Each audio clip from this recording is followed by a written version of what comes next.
തെരഞ്ഞെടുപ്പ് പ്രഖ്യാപിക്കുകയാണ്. UDF എത്ര കോൺഫിഡൻസോടു കൂടിയാണ് മുന്നോട്ട് പോകുന്നത്? വളരെ നല്ലൊരു അന്തരീക്ഷമാണ്. ഞങ്ങൾക്ക് ശുഭപ്രതീക്ഷയാണുള്ളത്. പ്രതിപക്ഷ നേതാവും ദേശീയ നേതാക്കളും സൂചിപ്പിച്ചതുപോലെ മിനിമം 100 സീറ്റ് ലഭിക്കും എന്നുള്ള ഉത്തമ വിശ്വാസത്തോടുകൂടിയാണ് UDF മുന്നോട്ട് നീങ്ങുന്നത്. അപ്പോൾ അക്കാര്യത്തിൽ യാതൊരു തർക്കവുമില്ല. ഇന്നിപ്പോൾ ഇലക്ഷൻ ഡേറ്റ് പ്രഖ്യാപിക്കുകയാണ്. അത് കഴിഞ്ഞാൽ 48 മണിക്കൂറിനുള്ളിൽ തന്നെ UDFൻ്റെ സ്ഥാനാർത്ഥികൾ രംഗത്ത് വരും. ഞാൻ അവിടെ തന്നെയാണ് കുറേ ദിവസമായിട്ട്. ഞാൻ മറ്റേ പാർട്ടി പറഞ്ഞ് മാറി മത്സരിച്ചപ്പോഴും എൻ്റെ വോട്ട്, എൻ്റെ സ്ഥിരതാമസം, സ്ഥിര അഡ്രസ്സ് ഇതെല്ലാം കവടിയാറിലുള്ള എൻ്റെ ഇപ്പോഴത്തെ വീട്ടിൽ തന്നെയാണ്. അത് വട്ടിയൂർക്കാവ് നിയോജകമണ്ഡലത്തിലാണ്. 2012 മുതൽ ഇന്ന് വരെ ഞാൻ അവിടുത്തെ വോട്ടർ തന്നെയാണ്.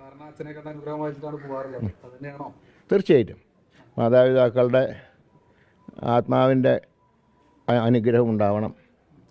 അതിനു വേണ്ടിയിട്ടാണ് ഇവിടെ വന്നത്. ഇന്ന് മലയാള മാസം 1-ാം തീയതിയാണ് ഗുരുവായൂർ ദർശനം. മാതാപിതാക്കന്മാർ അന്ത്യവിശ്രമം കൊള്ളുന്ന പ്രദേശത്തിൻ്റെ അവിടെ ചെന്ന് പ്രാർത്ഥന, ഇത് രണ്ടുമാണ് ഇന്നത്തെ വരവ്. അത് കഴിഞ്ഞാൽ ഇനിയിപ്പോൾ ഇലക്ഷനൊക്കെയാണ്. ഇലക്ഷൻ കഴിഞ്ഞിട്ടൊക്കെ ചിലപ്പോൾ വരാൻ കഴിയും. അല്ല, വട്ടിയൂർക്കാവിലൊരു സാധാരണ രീതിയിലൊരു ശക്തമായ ത്രികോണ മത്സരം വരേണ്ടതാണ്. പക്ഷേ ഇത്തവണ മുരളീധരനെ തോൽപ്പിക്കുക എന്നുള്ള BJP അജണ്ട വെച്ച് നോക്കുമ്പോൾ UDF LDF മത്സരമാവാനാണ് സാധ്യത. ഞാൻ ആരും വില കുറച്ച് കാണുകയല്ല. അവർ പാർട്ടിയുടെ നയം ഒരു പ്രഖ്യാപിച്ചല്ലോ. മുരളീധരനെ എന്ത് വില കൊടുത്തെന്ന് തോൽപ്പിക്കുക എന്നുള്ളതാണ് ഞങ്ങളുടെ നയം എന്ന് പറയുമ്പോൾ അവിടെ സ്ഥാനാർത്ഥിക്ക് പ്രസക്തിയില്ലല്ലോ. സ്ഥാനാർത്ഥികളെല്ലാം ഞാൻ തുല്യ നിലയിൽ തന്നെയാണ് കാണുന്നത്. ഞാൻ ഒരിക്കലും ഒരു തെരഞ്ഞെടുപ്പിലും എതിർ സ്ഥാനാർത്ഥികളെ ഞാൻ വില കുറച്ച് കണ്ടിട്ടില്ല.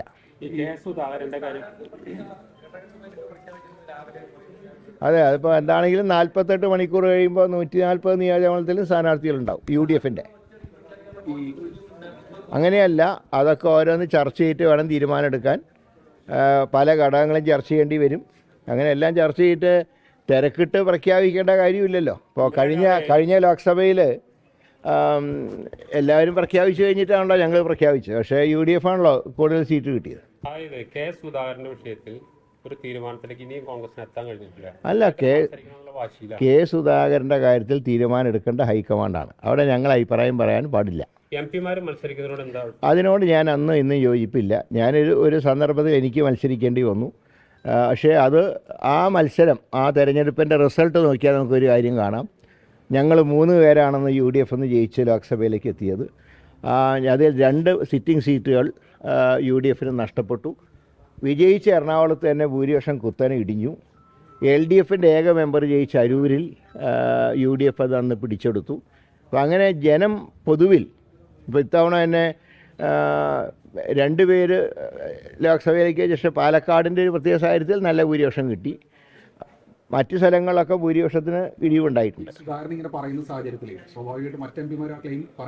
അല്ല, ഇപ്പോൾ അതിനെക്കുറിച്ചൊരു ചർച്ച കേരളത്തിൽ നടത്തേണ്ട കാര്യമില്ല. കാരണം ഈ കാര്യത്തിൽ ഫൈനലായിട്ടുള്ള തീരുമാനം പറയേണ്ട ഹൈക്കമാൻഡാണ്. ഭംഗിയായിട്ടൊരു തെരഞ്ഞെടുപ്പ് പ്രചരണം മുന്നോട്ട് കൊണ്ടുപോകേണ്ട ഒരു ഘട്ടത്തിൽ എല്ലാം മറന്നൊരു യാത്ര നടത്തി വലിയ വിജയമൊക്കെ നടത്തിയിട്ട് നിൽക്കുന്നൊരു സമയത്ത് പെട്ടെന്ന് തന്നെ അദ്ദേഹം സ്വയം സ്ഥാനാർത്ഥിത്വം പ്രഖ്യാപിക്കണം. അല്ല, അതിനെക്കുറിച്ചൊന്നും ഇപ്പോൾ ചർച്ച ചെയ്യേണ്ട ആവശ്യമില്ലല്ലോ. പാർട്ടി ഒരുമിച്ചൊരു യുദ്ധമുഖത്ത് നിൽക്കുമ്പോൾ ശരി തെറ്റുകൾ അവലോകനം ചെയ്യേണ്ട സമയമല്ല. പിന്നെ സുധാകരൻ ഇന്ന് പങ്കെടുത്ത ചടങ്ങിൽ അദ്ദേഹത്തിന് വളരെ വികാരം ഉണ്ടാവാൻ കാരണം അദ്ദേഹം ശ്രീ രമേശുമായിട്ടുള്ള ബന്ധമായിരുന്നു. കാപ്പാളൻ രമേശും അദ്ദേഹമായിട്ടുള്ള ബന്ധം എനിക്കറിയാം. പയ്യാവൂർ സമരമൊക്കെ ഉണ്ടായിരുന്ന കാലത്ത് ഞാനുൾപ്പെടെയുള്ള അന്നത്തെ സത്യാഗ്രഹികളെ ശുശ്രൂഷിക്കാനൊക്കെ സുധാകരൻ്റെ നിർദ്ദേശപ്രകാരം നിന്ന് പ്രവർത്തിച്ച ആളാണ് രമേശ്. എനിക്കും അദ്ദേഹമായിട്ട് വർഷങ്ങളായിട്ടുള്ള ബന്ധമുണ്ട്.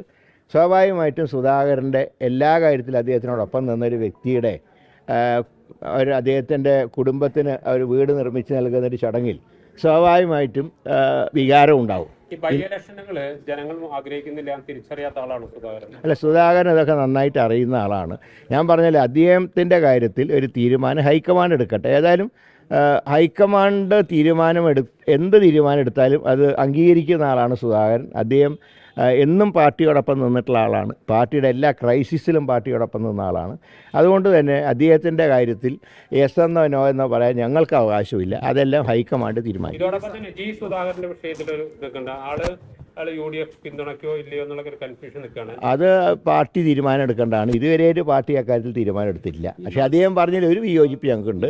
മൂന്നാമതും പിണറായി വരുമെന്ന് പറഞ്ഞതിനോട് ഞങ്ങൾക്ക് വിയോജിപ്പുണ്ട്. 48 മണിക്കൂറിനുള്ളിൽ പട്ടിക പ്രസിദ്ധീകരിക്കുമെന്ന് പറയുമ്പോഴും ഈ സുധാകരൻ ഒഴിവാക്കി നിർത്തിയാലും മറ്റു ചില സീറ്റുകളിൽ അസ്വാരസ്യങ്ങൾ തുടരുകയാണ്. അതുപോലെ തന്നെ ഞാൻ പറയാം, കോൺഗ്രസ് ജനാധിപത്യ പാർട്ടിയാണ്. തട്ടലും മുട്ടലൊക്കെ എല്ലാ സന്ദർഭത്തിലും ഉണ്ടാവും. ഇത്തവണ വളരെ കുറവാണ്. നിങ്ങൾ ഡൽഹിയിൽ തന്നെ പരിശോധിച്ചാൽ കാണാം, ഇത്തവണ ഡൽഹിയിലൊക്കെ ഇഷ്ടം പോലെ മുറി കിട്ടാനുണ്ട്. മുമ്പ് അങ്ങനെയാണോ? കേരള ഇലക്ഷൻ എന്ന് പറഞ്ഞാൽ ഒറ്റ മുറി ഡൽഹിയിൽ ബാക്കി ഉണ്ടാവില്ല. ഇപ്പോൾ എല്ലാ മുറി ഒഴിഞ്ഞു കിടക്കുകയാണ്. ഒരു പാവത്തിന് അവിടെ വന്നിട്ട് 2 ദിവസം അവിടെ കിടന്ന് ഉറങ്ങുന്നുണ്ടായിരുന്നു. ആളെ തീരുമാനമായിരുന്നു. അതൊക്കെ പാർട്ടി തീരുമാനിച്ചോളും. അങ്ങനെ ആരും അങ്ങനെ വെറുതെ കിടന്ന് ഉറങ്ങേണ്ട സ്ഥിതിയൊന്നും ഉണ്ടാവില്ല. ഓട്ടോറിക്ഷ ഇപ്പോൾ UDFന്റെ ഘടകകക്ഷിയുടെ ചിഹ്നമാണ്. അത് വേറെ ആർക്കും കിട്ടില്ല. ശരി.